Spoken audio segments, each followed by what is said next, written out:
Sami from Pakistan. Assalamu alaikum, Sheikh. Salamullah. Sheikh, my question is, what's the ruling regarding giving Adhaan in the year of a newborn? I checked in a couple of places. In books from Dar es Salaam, it says you should give. On Islamic Q&A, it says you should give. But one sheikh from Medina University, he told me that this is based on Da'if Hadith, and it's better not to give Adhaan. Can you please share your opinion on this? I will, inshallah, akhi. I will. Okay. Any more questions? No. Okay. Brother Sami from Pakistan is asking about the issue of giving the adhan in the right ear of a newborn. And this was mentioned as a prophetic sunnah. And Ibn al-Qayyim, may Allah have mercy on his soul, mentioned it in his book about the newborn. And a lot of the scholars mentioned it. But as you know, as Muslims, we have foundations to go back to.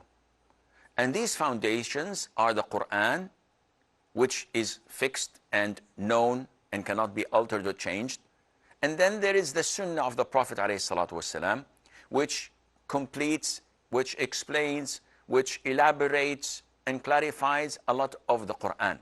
However, the Sunnah, there is what is authentic and there is what is not authentic. And what is not authentic is graded into a number of different categories. Among them is the fabricated, al-mawdu', or that is a blatant lie, al-makdhub, or that it is not at all related to reality, such as al-batil. There is da'if jiddan, very weak. There is da'if, weak. And this is an issue of ijtihad among scholars of hadith. Therefore, if you come to such an issue as giving the adhan in the newborn ear, it has to be reported to us through an authentic hadith. And when we cross-examine the narrations and the chain of narrators, and we look into what the scholars of this science have judged it to be, we find that they say it is not authentic. And there is also another addition to it, where you give iqamah in the left ear. And also this is not authentic. Hence, when we come to such a conclusion, as Muslims, we do not depend and rely on what the scholars say if they speak in something that is not their profession. So if I know that this sheikh his speciality is in tafsir, and his knowledge is so vast and huge in tafsir, but he admits himself that I'm not good in fiqh. So if he gives me a fatwa, whether halal or haram, I may refrain and think twice. And if he grades a hadith to be authentic or not authentic, I also may think twice before accepting his verdict. Likewise in fiqh, when a scholar is an expert in fiqh, he knows all the different opinions of the scholars, and he knows how we reach this verdict or ruling.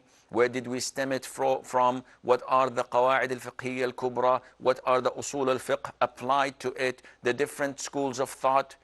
MashaAllah, he is excellent. However, when it comes to the tafsir of ayah, he may not have that knowledge. So I may refrain in learning from him in tafsir.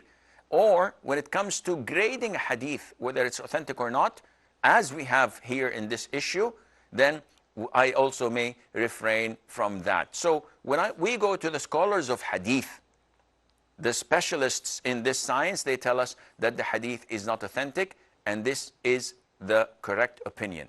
That this is not a sunnah, you should not do it, and our religion is based on authentic hadiths. So there's no need to say that it's not harmful to do it. Yes, it is not harmful to do it, but if it were a part of our religion, it would have been backed by an authentic hadith, and it is not, and Allah knows best. Hiba from Qatar.